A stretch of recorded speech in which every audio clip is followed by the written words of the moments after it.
Zimbabwe National Liberation War Veterans Association, ZNLWVA, members have unseated Christopher Mutsvangwa from the group's helm, accusing him of unprofessionalism and failure to improve their livelihoods. During a press conference in Harare, the ex-fighters said they have appointed a national interim committee with government's blessing.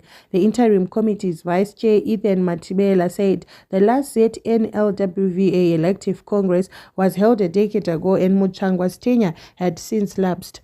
The association's constitution dictates that the organization should be run and operated by an elected national executive whose mandate would last for 5 years, and thereafter an elective congress would be conducted.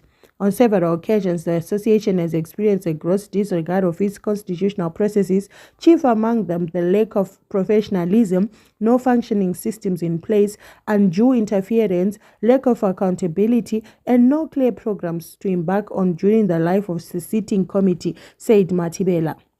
He added that despite having colleagues in the government, war vets' living conditions had continued to deteriorate and most could no longer afford decent accommodation and healthcare services. It is indeed a total embarrassment to witness the majority of veterans without access to basic healthcare services, a decent living pension, and no roof over their heads they would call their own. This is unacceptable, especially when our erstwhile colleagues are running the government of the day. They should be the first to understand the plight of the rest of the veterans of the liberation struggle because they shared trenches with us. Matibela commended the late former chairperson Chengerai Wunji for having compelled the government to give war veterans 50,000 gratuity each.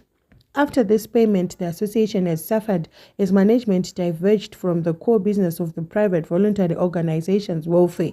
The ministry advises us to create a national interim committee to resuscitate the association by preparing an elective congress upon which a fresh mandate will be given to a new national executive to run the affairs of the association for the next 5 years, added Matibela. Mutsvangwa, however, described the move as unbecoming. Speaking, Mutsvangwa said, "I never feuded with my fellow war veterans during and after the Liberation War. I'm not going to feud with them now. This is unbecoming for war veterans to feud in the public domain. I'll never comment on what they are saying."